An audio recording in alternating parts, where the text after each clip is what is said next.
ধরনের বাড়িতে, ফ্যামিলিতে যে কোনো মুহূর্তে আল্লাহ রাব্বুল আলামিনের গজব, আযাব, বিপর্যয় আসতে পারে। এই 3 ধরনের ঘর সম্পর্কে আমরা আজকে জানবো।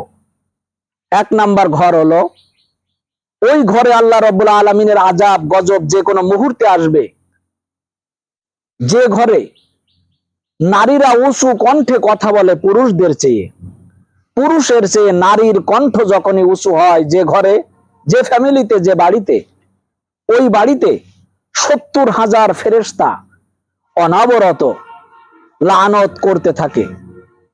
এই ঘরে যে কোনো মুহূর্তে আল্লাহ রাব্বুল আলামিনের আযাব, গজব নাজিল হতে পারে। 2 নাম্বার হলো ওই ঘরে আল্লাহ রাব্বুল আলামিনের আযাব, গজব যে কোনো মুহূর্তে নাজিল হতে পারে, যে ঘরে পরের হক মেরে খাওয়া টাকা গচ্ছিত থাকে এবং সেই টাকা দিয়ে সংসার চালায়, আনন্দ ফুর্তি করে।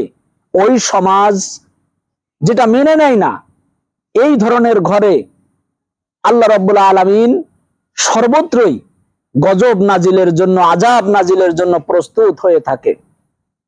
3 নম্বরে ওই ঘরে আল্লাহ রাব্বুল আলামিনের আযাব, গজব যে কোনো মুহূর্তে আসতে পারে। হযরত জিবরিল আমিন আলাইহিস সালাম উনি বলেন,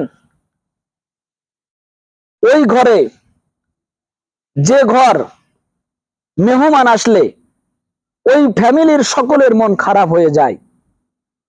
আল্লাহ রাসূল বলছেন, মেহমান আসলে মন খারাপ হওয়ার কারণে ওই ঘরের মানুষেরা যে নামাজ পড়ে, এই নামাজের সওয়াব ফেরেশতারা লিখতে চায় না। যার কারণে যে কোনো মুহূর্তে আল্লাহ রাব্বুল আলামিনের আযাব, গজব নাজিল হতে পারে। এই 3 ধরনের ঘরে আল্লাহর আযাব, গজব যে কোনো মুহূর্তে আসতে পারে। 1 নম্বরে যে ঘরে নারীরা উঁচু কণ্ঠে কথা বলে পুরুষের চেয়ে। 2 নম্বরে যে ঘরের ভিতরে পরের সম্পদ মেরে খাওয়া টাকা গচ্ছিত থাকে।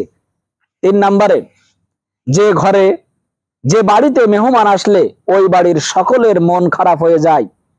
এই 3 ধরনের বাড়িতে আল্লাহর আযাব, গজব যে কোনো মুহূর্তে বিপর্যয় আসতে পারে।